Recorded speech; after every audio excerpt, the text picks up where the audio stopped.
who all's here, where are you from, what do you do? And literally 10 seconds. And so I'm Pat Moulton. I'm the Central Vermont Flood Recovery Officer, and I work with communities on the Winooski River Valley. Ned? Ned Swanberg, Montpelier Commission for Recovery and Resilience. R.D. Eno, Select Board member in Cabot and member of the Cabot Flood Resiliency Task Force. Gary Galka, I'm the chair of Cabot's Flood Resiliency Task Force. I'm Laura Cavan-Bailey, and I work for the Council on Rural Development. It's a nonprofit that works statewide. Bobby Birmingham, Marshfield Town Clerk. I'm Chris Whalen, Marshfield Select Board. Justin Campbell, Marshfield Select Board and Emergency Management. I'm Kim Greenwood. I'm with the Agency of Natural Resources as their flood recovery officer, Sergeant Pat from the state. Blah, blah, blah. And I'm a resident of Duxbury, and I'm also your scribe. Thank you very much, Kim. I'm Carl Bissix. I'm over in Plainfield. I'm a Select Board chair and I'm involved in a number of different things, as you might imagine. I'm Vicki Arthur, and I'm on the Calais Planning Commission. And Chris Mahali on the Calais Select Board. Lincoln Frasca, I'm a natural resource planner with the Central Vermont Regional Planning Commission and backup scribe, so I'm going to make sure that everybody else has got one. Good, okay. And maybe I'll see you soon. Okay, perfect, thank you. Yep. And thanks, Kim. Somebody's missing that? Yes, Jake. I don't know. I think he's hungry. He's eating more pizza. Well, when we come, there we go. So tell us what you do. We weren't talking about you. I'm from the town of Calais. I'm the emergency management coordinator. And your name is? My name is Jacob Aho. Thank you, Jake. Thank you for being here. Thank you all for being here. So now we're going to get into the exam portion, which is tell us what you're working on in your community, or what you hope to work on in your community with the goal of increasing adaptation and resilience. And as Paul had said, you know, okay, culverts, one thing, bridges, another thing, but I know a lot of you have got plans to try to recreate some floodplain, you know, elevate buildings, whatever the case may be, maybe even extend your village to higher ground, those kinds of things. That's kind of what we want to hear. And we don't necessarily have to go around the room unless we want to. That might be one way to make sure we get there. So we started this way the first time, so I'm going to go to you, Jacob. And what are you working on? And feel free to caucus with your community members or whomever, but what is your community working on that you hope to work on resilience and adaptation? A lot of our emergency management team is focusing more on communication and so forth throughout the town. One thing that we are trying to focus on is actually the actual execution during an emergency, during a flooding emergency, and also communication. There's a lot of pockets in town where our town trucks can't talk to each other and so forth. So that's what we're trying to focus on the emergency management team side of things. But I guess you could probably speak more on the town strategy for resilience of the floodplains of both culverts and procuring. Right.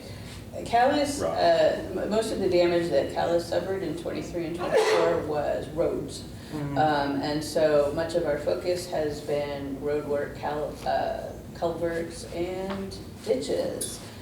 We do, however, have a couple of dams, one of which is going to be removed.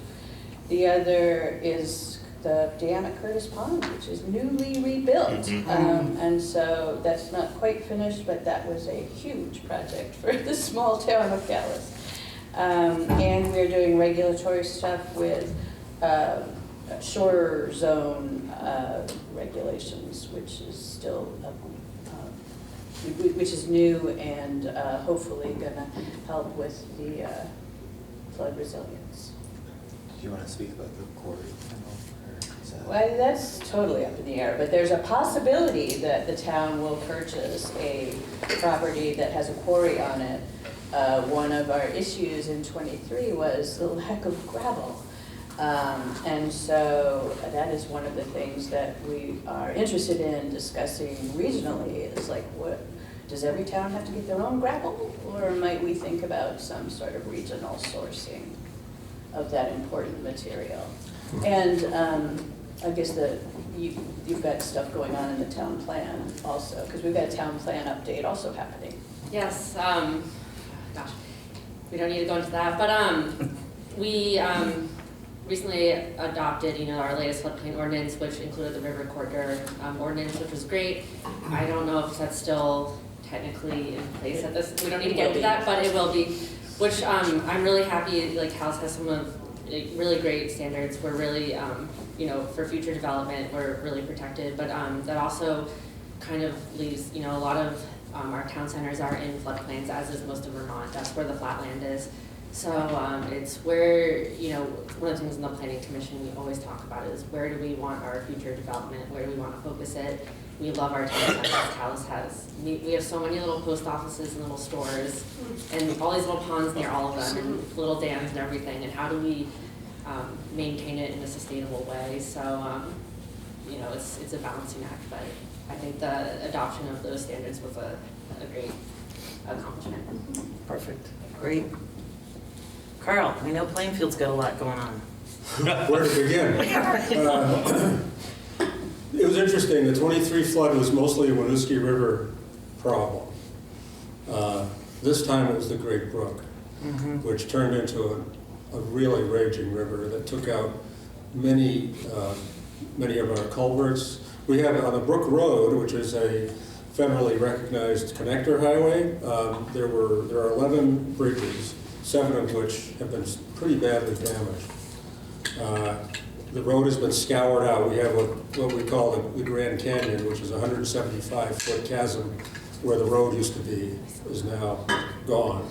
It's a unique river because of the high banks. It's all silt, and if the river gets rolling, everything falls in. We lost, I think, 34 dwellings are going into the buyout program from FEMA. Some of those are with the Heartbreak Hotel, which is famously the one that went down the river and blocked the bridge at Route 2. So our goal is to, one of the things we're working on, now that we have everyone's attention, so to speak, I really think the community is ready. Having 2 floods now, they're ready to accept change and looking into the future in maybe a different way.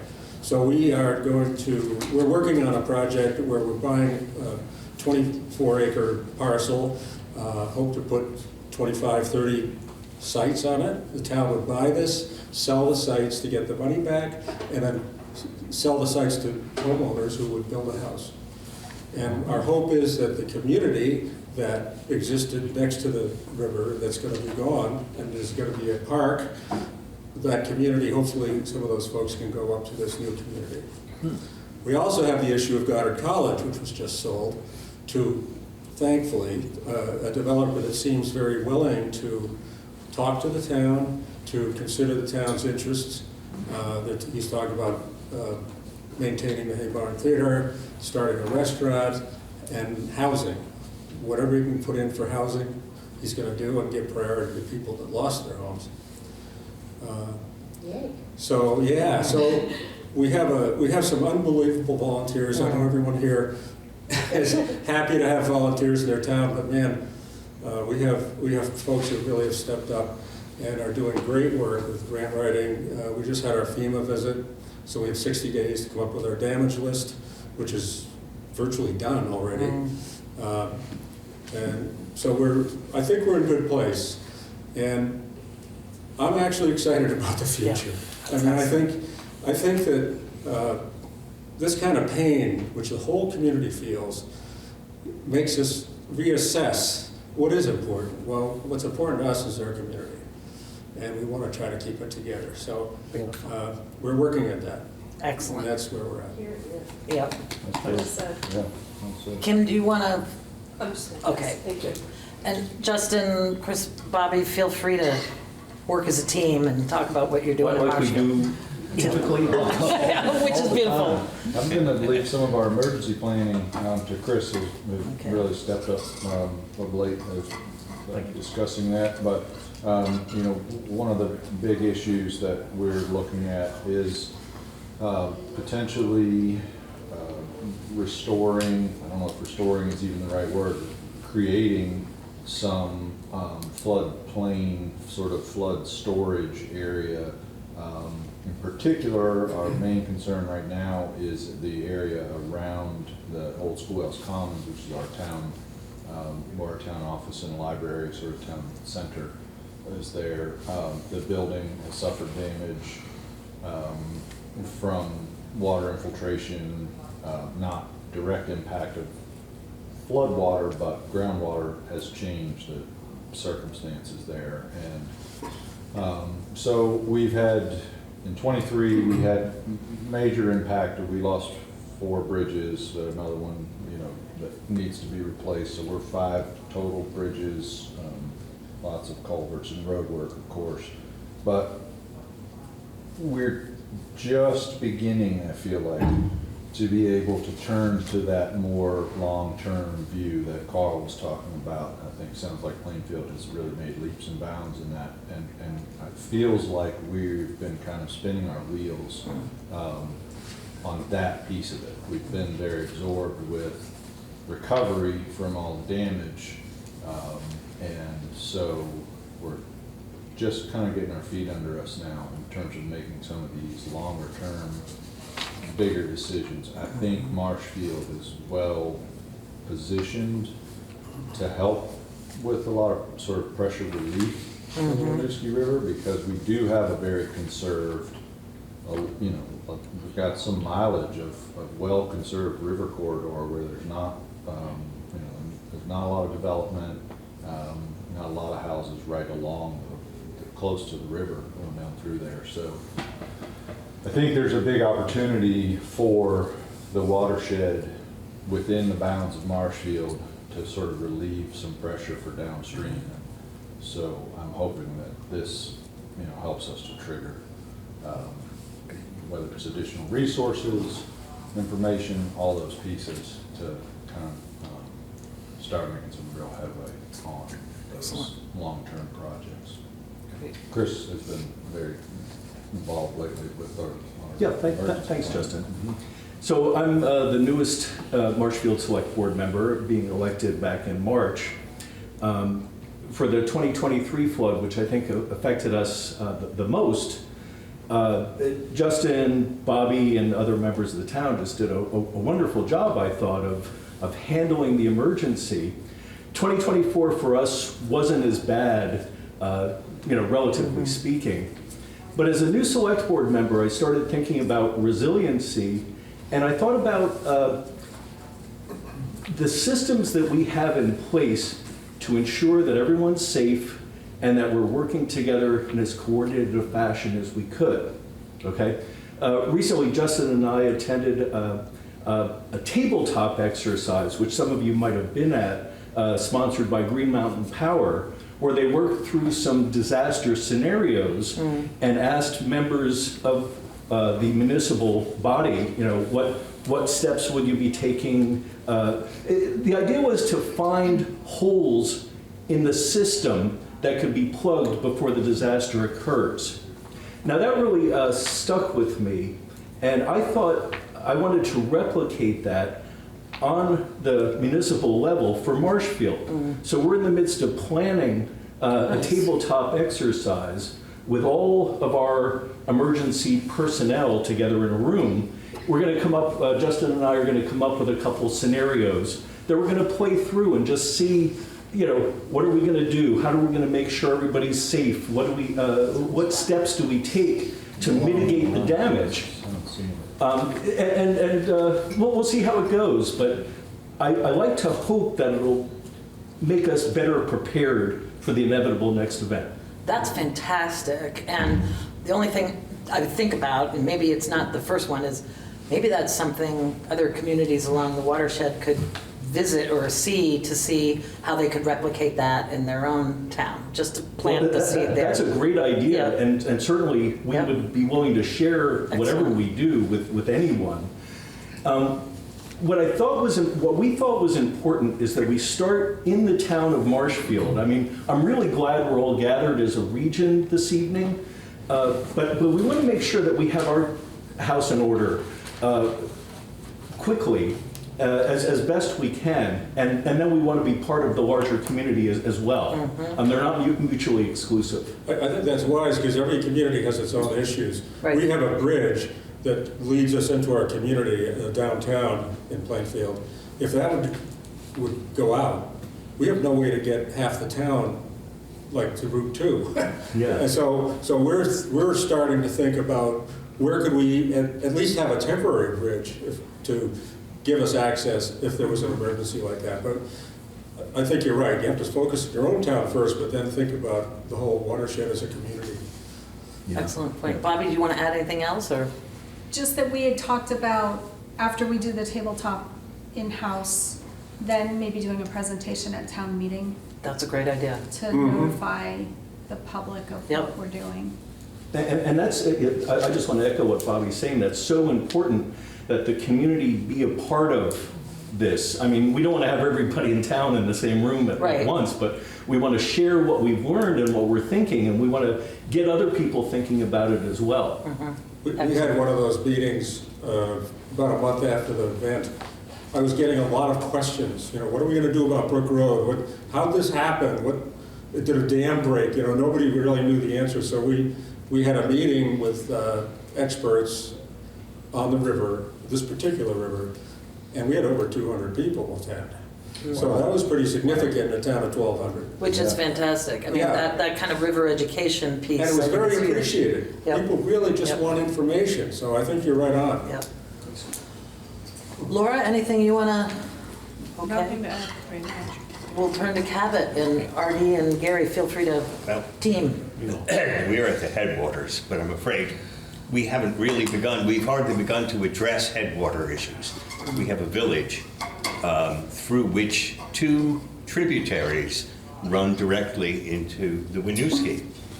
Our problem has been 2011, 2023, and 2024, our village got flooded because debris was carried down these tributaries, blocked the culvert and the bridge at the north end of town, culvert right in the center of town, and nearly destroyed our village economy. In 2023, the flood was very severe. We had, in response to the 2011 flood, we installed a second culvert beside the first one on Main Street. Both culverts run under the Cabot garage, which is an essential part of our local economy. The double culverts were not sufficient. I had parked my car behind the Cabot garage on the eve of the 23 flood and saw the water coursing down the tributary and going through these double culverts, thinking to myself, what a good thing we put in that section. 2 hours later, I got a video that showed my car being washed away past the garage, across Main Street, and down into the Winooski. Up at the bridge adjacent to our rec field at the north end of town, the bridge was in 23 totally blocked by woody debris. And in fact, our utilities were damaged. Our water and sewer lines run under the bridge, and they were both broken. So our first priority has been to protect Cabot Village. Our first step was to post one of our excavators behind the Cabot garage in the event of a heavy rain event. And indeed, in December of last year, we almost got flooded. Our excavator was poised to act. Happily, we got away with it. Nothing happened. The water went through the double culverts and under the bridge. This year, we had our excavator behind the garage, and instead of woody debris, we had boulders. It sounded like a bowling alley. Boulders rolling downhill, and the excavator almost went into the stream trying to extract these boulders before they could completely block the culverts. We did get some flooding, not nearly as severe as we got in 23. So our main objective at the moment is to protect our village. So we've hired engineers. We have SLR that has come in and is helping us to design strategies for flood mitigation on both the northern tributary and the central tributary. And we're in the process. SLR, yes, they've been really great. And we're moving ahead with a plan to buy out and relocate the Cabot garage. And we have already taken steps to remove some of the accumulated woody debris that threatened to come downstream in the next major event. But we have a long way to go protecting our village. The other two major concerns at the moment are the dam at West Hill Pond,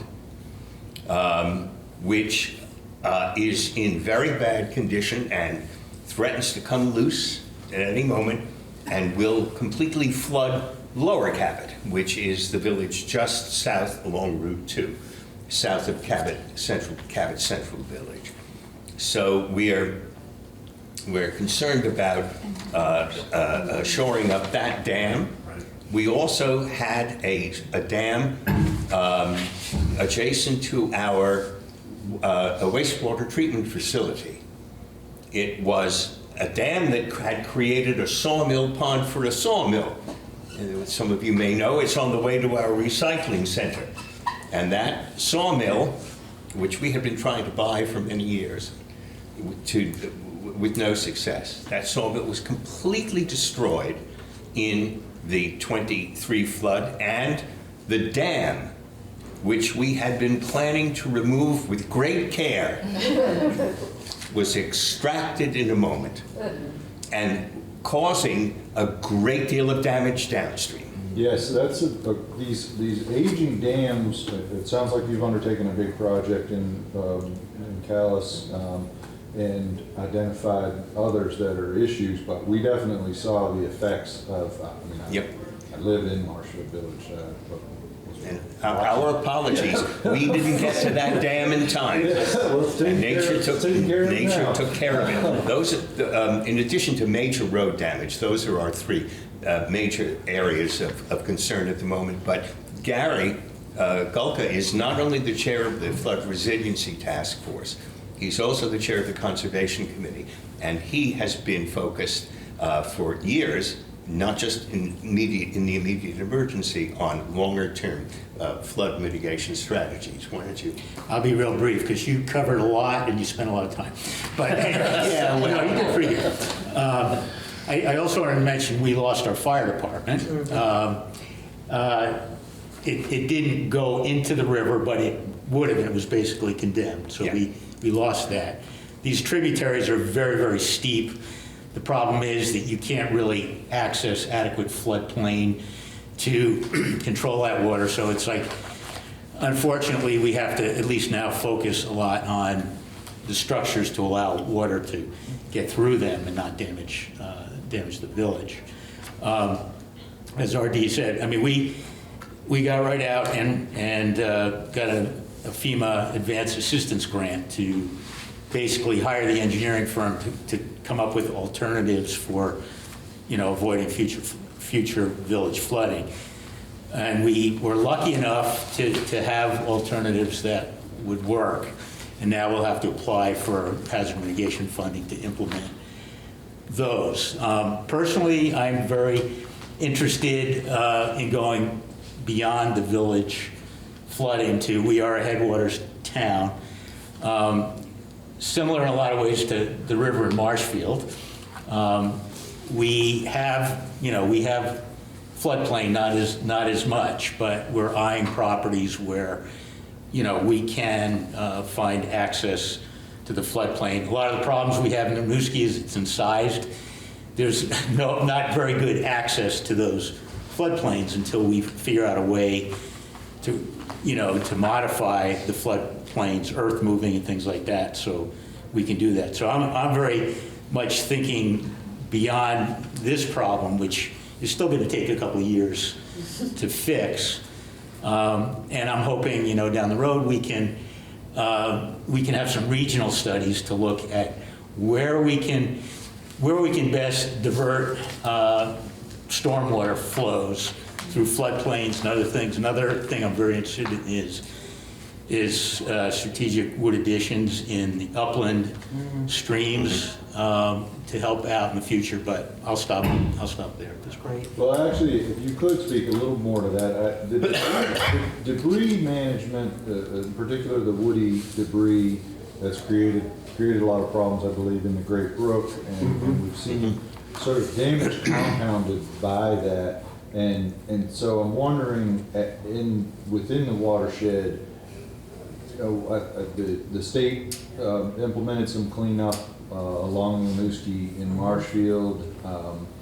There's some pushback. I understand it's a messy process, and there's a little bit of conflict there from a conservation viewpoint as far as cleanup. But managing that accumulation of debris, I don't know if it's accurate to say that historically, the logging that was done, like there were just fewer trees to go down the river, maybe in the past. That was the problem in 27, wasn't it? So you get a compounded issue. Obviously, if there are less trees along the bank, you've got erosion problems. Right. But the trees that are falling in the river and creating big pileups and things, finding some kind of a balance there. It seems like in the areas where the flood can go ahead and flow, you have less long-term impact than you do when you have these pileups of woody debris. And so figuring out a way to not be passing that stuff downstream and down to, we're sending it down to you guys, and it's going from there down to East Montpelier, so on and so forth. All the way down. I was on the lake in July, shortly after the flooding, and it was unbelievable. The logs and the water quality, lack of water quality in the lake at that point was alarming. Well, let me make clear, we're not passing any woody debris downstream.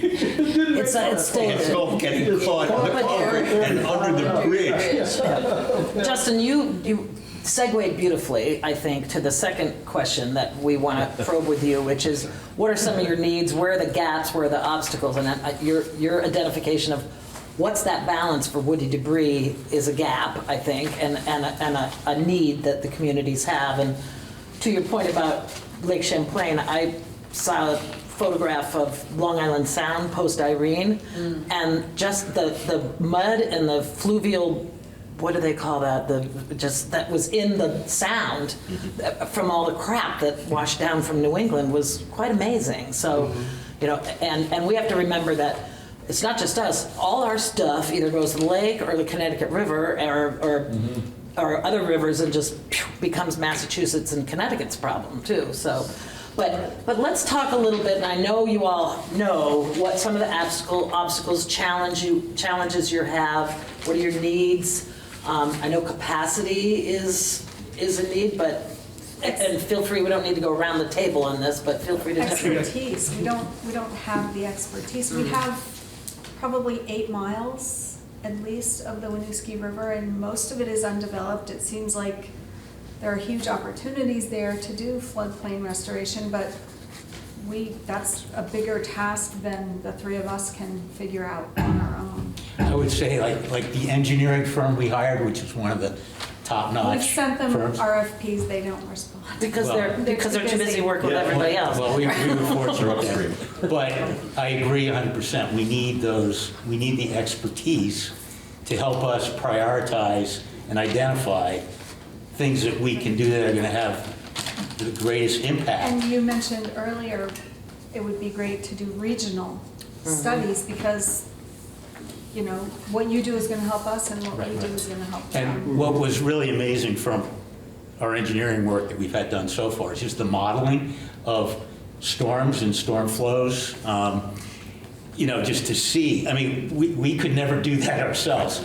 It's just amazing to see what they generated to show if we replace this structure, in a 500-year flood or whatever, this is how things will behave.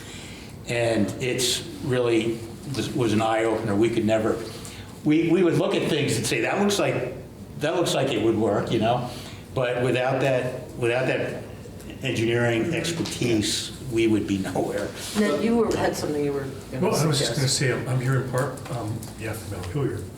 Oh, I'm sorry. My apologies, And I skipped I would Montpelier. at least say that we've been doing a lot of different things in terms of immediate response and support for people that have been impacted, for thinking about better flood response in general. A lot of towns have a local emergency management plan, but it's really not about what to do in case of fire or what to do in case of flood. So we're really trying to pick up that and give some dimension to that. Talking to business owners and building owners downtown, which are different groups, people that have businesses that are set up, but they get wiped out and the building owner doesn't mitigate, right? Because they've got an old historic building. So there's contradictory impulses that we're trying to figure out and give information to people. And we're looking for floodplain restoration opportunities. So there's one project out by Agway at the intersection of the Stevens and the main stem of the Winooski that may be a floodplain restoration project. There's also hope to take out the dam, the Bailey Dam near Main Street, which would lower things a little bit in the area that does bring some water into downtown, but late in the process in 2023. And I would point to a whole series of bridges we have, particularly railroad bridges that run through Barrie and Berlin and Montpelier and are set very low and become dams and hang up all sorts of debris. So the issue is, railroads and the owners thereof are not very interested in doing anything. I keep thinking of drawbridges, but it's hard to sell it so far. But those are really the issues. They're really the issues. It's like the perennial bridge problem you have in Plainfield.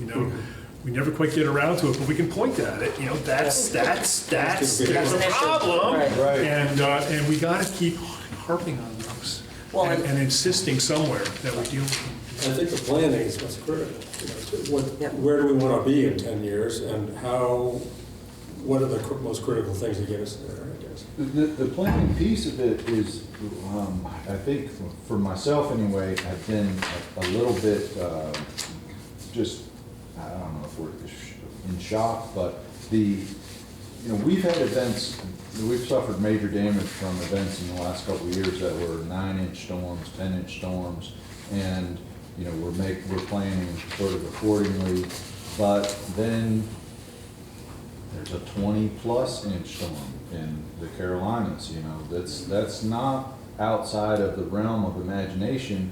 And when that, seeing that event, it just kind of, I went like, oh, I thought I had a handle on this. And wait, we might be seeing 3 times as much water in the not distant future. I mean, maybe next year. We don't know. There's nothing different about our circumstance from the Carolinas. So there's,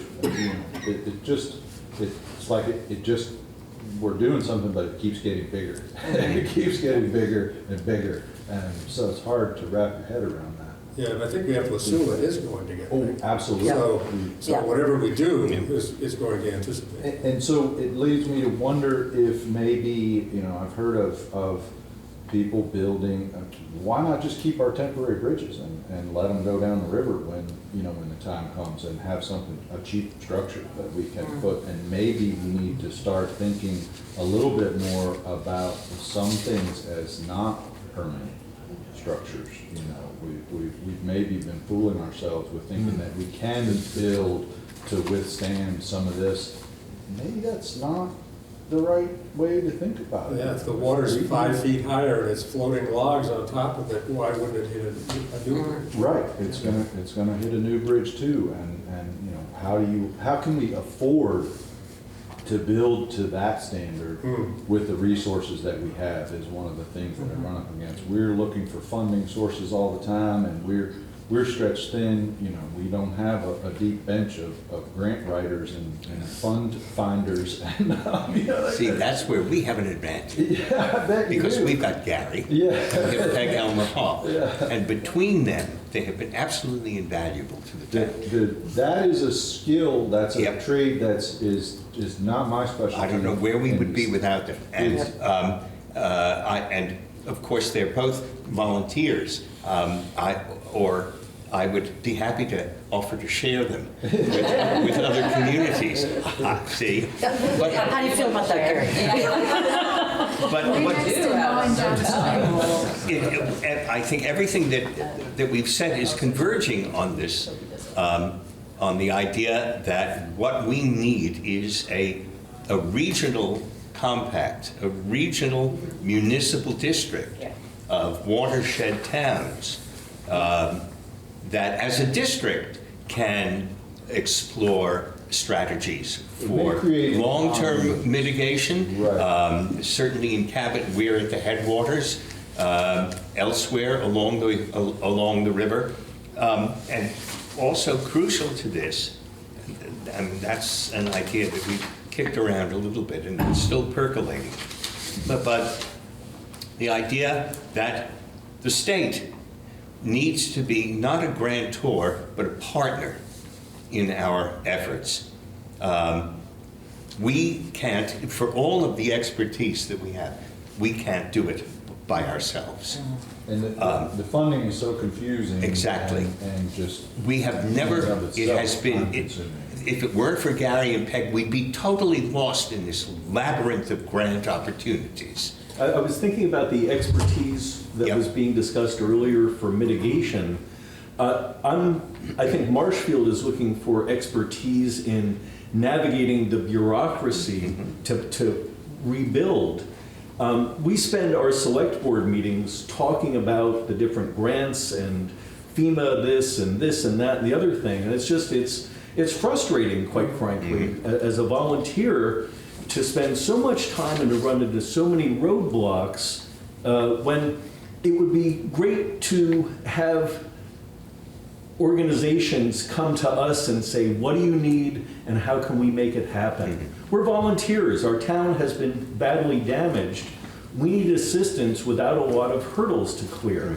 That would be an ideal. Right. We had that exact feeling, and we actually hired a group who are based in Florida, who are helping us navigate FEMA and all the other agencies to get us the most money we can with our, and it's been very helpful because we're volunteers also. We can't, Right. we don't know this system. We haven't been through it before. And I know that we miss opportunities, my inbox is, there's some funding, this grant thing, whatever, and it's a 5-page long email, but I've got 52 other emails. And he works for a living, He's got a day job.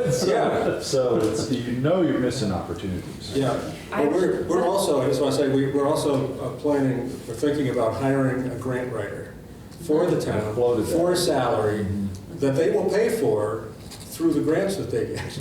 But it takes somebody who can spend the time, and volunteers just don't have that kind of time or expertise. This is actually an experience outside of Calais. My full-time job is actually working as a contractor for FEMA, making the maps. I feel like I emailed you a couple times, Ned. We're working on the Moyle watershed. We also, I'm always looking for RFPs because we do a lot of the work you guys are talking about. And we saw Cabot's. And I saw the amount you're offering to pay, and the amount of time it would take us to apply, it wouldn't even be worth it because I know how much it was and for us to do it. So I think for towns, they need to team up and get larger amounts of money so they can, get more, get, I guess, bigger solutions, get more engineering. It sounds like you got a great one in your mind, but I think that the picture needs to be a little bit bigger to get bigger solutions for all the towns and attract some bigger players. Yeah. I should also mention before I forget that in addition to Gary and Peg, we also have a select board chair, Mike Hogan, who worked for the state for many years. And Mike knows how to navigate the state better than any of us. And he's been working side by side with our fire chief to get FEMA funding and USDA funding to replace our lost fire station and build a new public safety building. So we're singularly fortunate in having all of this expertise, and I wish there were a larger municipal entity, a district, Right. that this, we could feed these energies into on behalf of all the towns along the watershed. One of the things I found interesting is that Vermont doesn't really work on a county Right. basis, governance basis.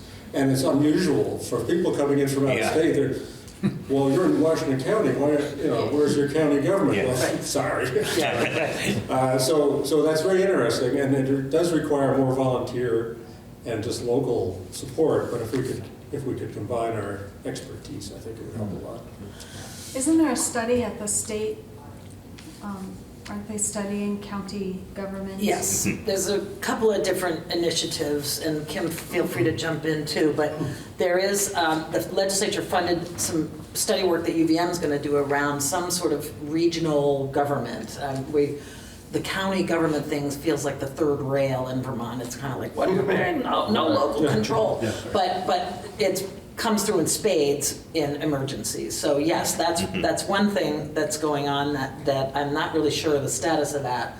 But then there's also, through the recovery office that I work for, we're looking at how can we form regional networks around disaster recovery.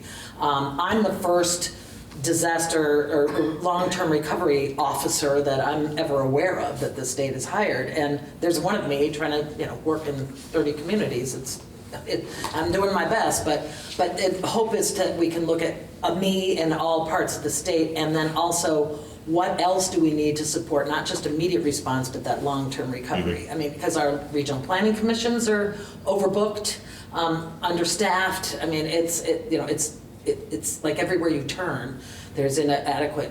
The Rivers Division is, we need to clone you like 5 times, and that's part of the challenges that we have, and that goes back to that capacity and expertise. But what other issues? I mean, I know money. That's like the universal money. Show me the money. So. What else are you feeling really particularly challenged by at this point? And we'll spend a couple more minutes before we pivot to our last question, which I'll give you time to think about, which is, are there areas you hope are collaborating with other communities? We've started talking about that, but we'll put them more. But what else issues, needs, challenges, assistance you need? Please. One challenge for Calais during the emergency and trying to recover from the flooding, particularly in 2023, was just the resources and the road crew and the gravel, because Calais has more dirt roads than any other town in Vermont. And so we had a lot of roads wash out and a lot of culverts wash out. And I was actually part of a lot of the select board meetings on behalf of the emergency management team.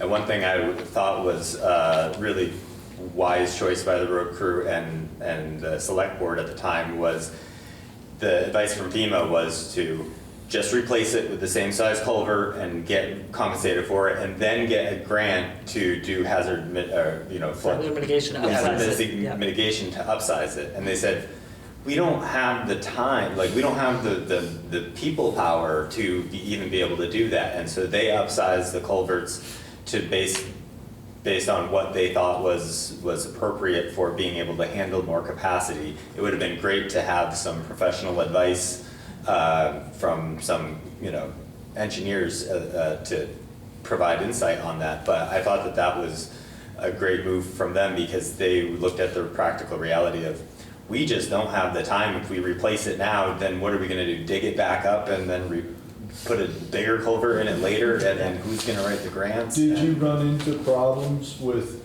reimbursement for sort of voluntarily upsizing? I don't know, that's a Scott Bassett question. I think I have an answer on that. I was told by a FEMA person that you could upsize the culvert one size. So if you have a 12-inch, you go to 14. Is that big enough? Who knows? That's bad legal advice on all levels, actually. There's actually a state standard. Okay. And under the state standard, through the river management engineer, which takes time, mind you, but there's basically a size you're supposed to get for the size of the drainage, and FEMA is required to reimburse for that size. So if you buy their cheap put it back in method, you're going to be replacing it all over again next storm. And they would be happy. A lot of these people that come from Iowa, they want to come from Carolina or whatever, and they say, just put it back in, that's the way FEMA does it. Right. It's true. Right. But in Vermont, we've struggled to have it sized correctly and have the public assistance pay for it. Right. And so we don't throw that out the window. That's the Yeah, reason yes. that I've asked about, the sort of voluntary, my understanding through, and the state has been responsive to our request for hydrology studies at a number of sites, and where we have those engineered designs already sort of in hand, the way it's been explained to us, then FEMA will fund replacing what the designed, the properly sized structure is. So a lot of that data actually exists online through the Vermont Culverts program, so you can get the sizes right offline. So I mean, I'm just saying, and there's also, there is a couple of those. That's back to that information. And there's also another Yeah. thing, just to put it out there, just on the table, but there is a Rivers and Roads program which trains up municipal road crews, which I know are always turning over, but they're being trained up on all this stuff. Right. And they know how to account for what blew out and how to get the maximum money after the disaster. So there's a lot of this is, we've just got to keep working the system, because people, learn to drive the truck and then they retire and they go someplace else. And we just got to keep plugging people into the training, so when the stuff hits the wall, most of us will have somebody in town that knows what they're doing. Well, it's that way for the grant writing too. Yep. There are people who get burned out. They burned out and go on, Have to have yeah. a new crew come in. And people that send in all the documentation to FEMA. Right. Yeah, they learn about it. Yeah. And they learn that you have to tell FEMA how big the hole was in the road, that you put the dirt in, and how much dirt there was, and where it came from, and how many hours it took. I mean, they get to that kind of detail. Yeah. And as a taxpayer of national taxes, I'm happy they're careful, but it's really cumbersome. Well, and there are towns that have said, I'm not doing it again. Yeah. Buyouts and elevations are amongst Yeah. those lists of like, nope, we're not doing them again. The whole FEMA process, we were talking on the way here, as part of our emergency plan, one of my goals would be to have step-by-step instructions for FEMA public assistance. But it changes with every disaster. They're doing things differently for the 24 flood than they did for the 23 flood. So it's impossible to have somebody who knows how to get through the FEMA process. I've been through probably 10 declared disasters, and I still don't know what I'm doing. Because it's changing. It's different. We've been So through every time- 10 FEMA managers. Yeah. They Well, that's the change other every thing, week. yeah. Yeah. And we're constantly submitting the same documents. They have Over not. and over. They have not Yeah. put, you get Yeah. from one manager, PDMG to the next, they don't pass anything on, so Yeah. you just start all over again. I Yes. think they are ranked as the most unhappy federal organization to work for. FEMA? Yes. Yeah. Yeah. So- And it's maddening to get an email on a Friday afternoon at 4 o'clock saying, hey, this was my last day, good luck. Right, right. Yeah, no, we've had that same experience. So let's talk a little bit more. I mean, we started talking about opportunities for collaboration, such as some sort of regional compact, some sort of at least information sharing, potentially grant writer sharing, volunteers, and how we can drum up those. I mean, I think Plainfield, you guys did an extraordinary job, and because I know Michael Zahner was one of the folks who said, how do you not respond to a letter that said, we know there's expertise out there, and you know who you are. It's sort of like, so I just get like up to point and... out Michael Zahner lives in Marshfield. I know. Well, I don't know But what he's doing down part there. of our community. But what else? We also talked about collaboration to work with bigger players. I mean, could there be some sort of collaborative on engineering, expertise, that stuff? What else do you think? I'm sorry, please, go ahead. Collaboration to find materials. Yeah, to yeah. contract for materials. Yeah.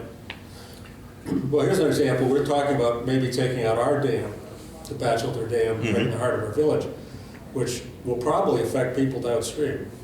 So, East Montpelier might be interested in what we're doing. Right. So there should be a way to communicate that, maybe as simply as keeping the emergency directors informed of what's going on. And Ned, I'll come back to Montpelier for a second, because one of the other challenges I know you have is all the historic buildings in town, and how to flood-proof, maintain historic character, and that kind of stuff. But is there, I mean, am I on the right track? I know working with Josh Jerome and some others, we've tried to build that into the EPA grant. I mean, get all your stuff out of the basement, your heating, your everything out of the basement. Well, where does it go when you're, sandwiched? It's like roof. And you try to keep the buildings looking as they do. How to maintain that historic So nature. do we want, rotten historic structures, which look like, ruins? Or do we want to have a functional, vital downtown and a tension in between those, right? Right. And we're going to probably get both. Yeah.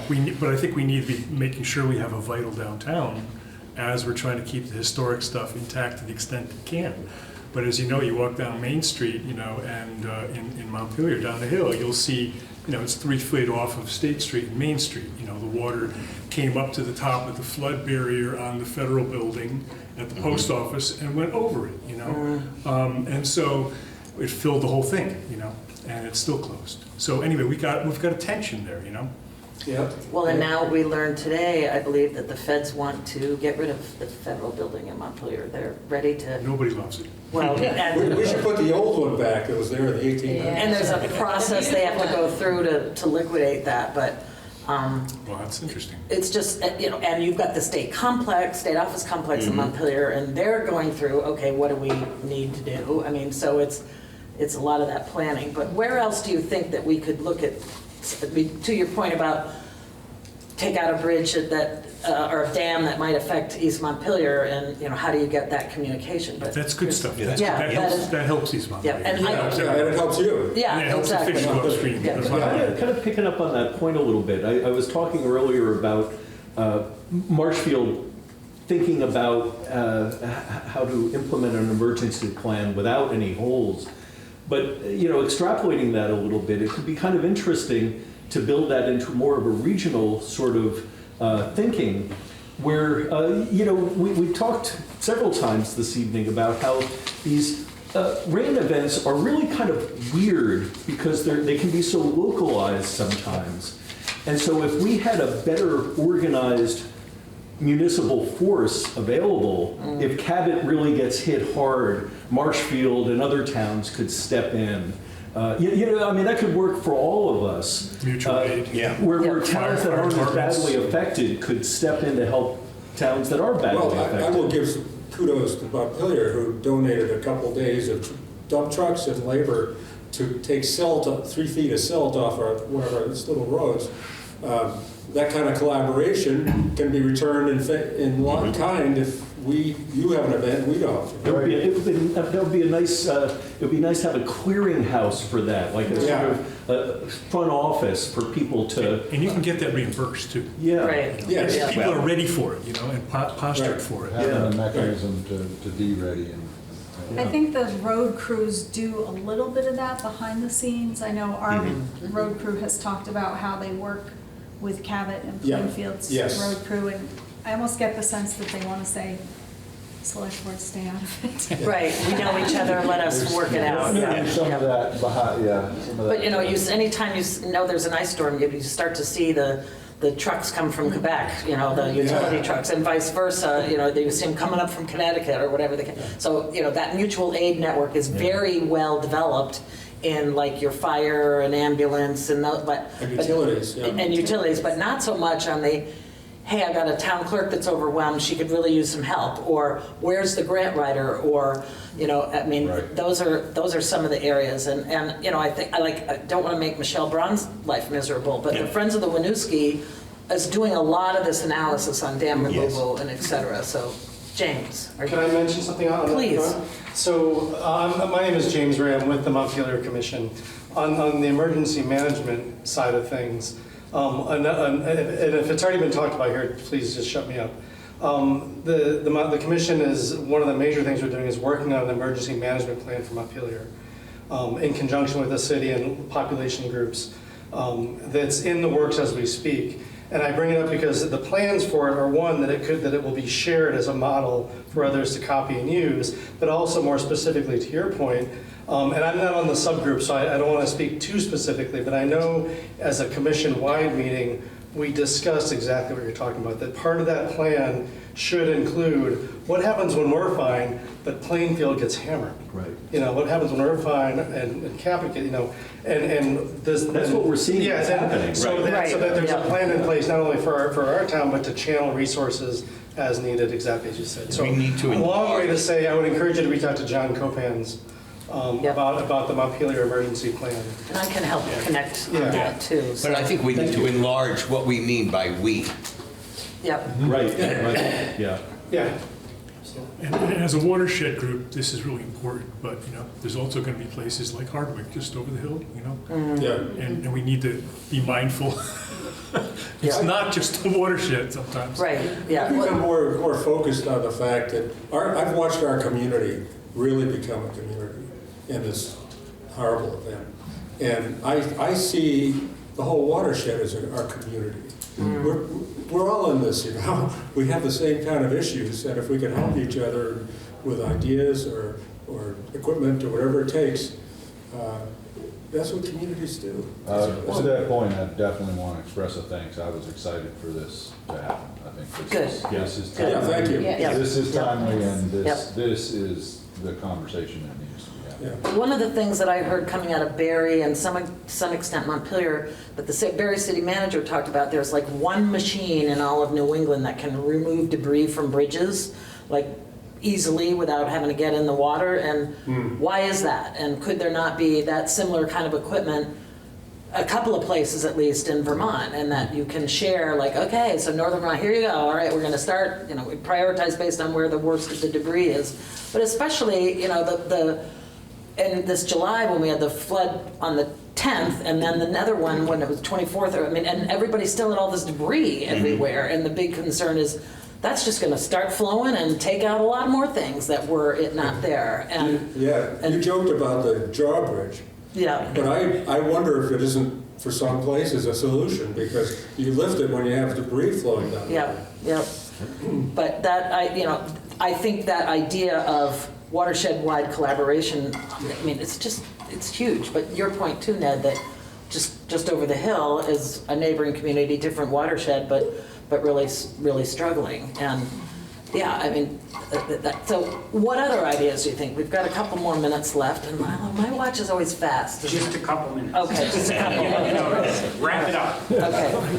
I would love to, I want to stick my neck out here a bit, but I'd like to see us adapt before the disaster. And so be thinking together in our communities about where we do want to grow, and maybe not every place wants to be Montreal, you know?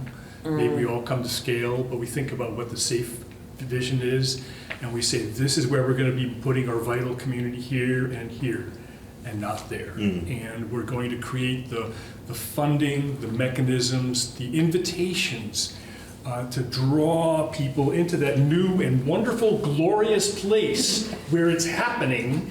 And that's going to be things like federal funds to help us set up a revolving fund.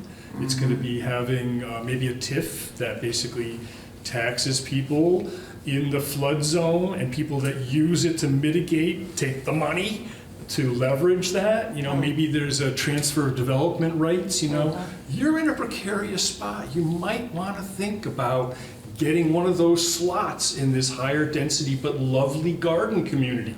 Yeah. You know, We talked about it in Plainfield. So, you know, That's exactly what we're doing. so how to put all these packages together to help us, you know, just to kind of create moving us in the right directions. Get the pressure to go in the right direction. Yeah, and when the disaster hits, you know, we make a little bigger bump on that stuff. Well, you get people behind it, I think, when a disaster happens. And it does involve a change of thinking, to your point, Ned. I was just going to say the same thing. It's more regional, less local. Yeah. And a change in how we look at land use patterns, because all of our zoning for the last 25 years has been geared towards development in the village. Yeah. You know, we have. That's true. Well, of course, it makes sense to concentrate zoning in in an area that has municipal water, municipal sewer, right? Oh, yeah. It doesn't make any sense for people to, for us to going back to the land with our own septic system, Right. hundreds of thousands of us. 5 years ago, I was all. But on the other hand, Density model. right, unhappily, a lot of our villages, like Cabot's, are built in unfortunate locations. Well, all of our villages. I mean, 200 years ago, we weren't thinking, oh gee, we're going to get more water in 200 years. I mean, we're not thinking today about what 30 years is going to look like. I mean, but for the modeling. And so I think there's a lot of merit to that. But it does, and to your point, Bobby, it involves changing our thinking. And our whole land use policy is compact village settlements and wide open spaces. Well, like as Secretary Moore talked about, those compact village settlements need to move away from the river, and but ka-ching to make that happen. So And I think we're getting the hook. So really entrenched sort of development model with the, And there's parts of the state that, like, I don't even know what you're talking about, all this flooding. Like I'll never forget a certain executive in Chittenden County posted, Irene, is like, 6 months, are you still talking about that? Haven't we done with that yet? Aren't you the lucky one, I mean, so this has been great. Thank you, and if I screw up in my presentation, please jump in where I messed up. So, yes, thank you all for being here, and we'll get to the debrief and a great conversation.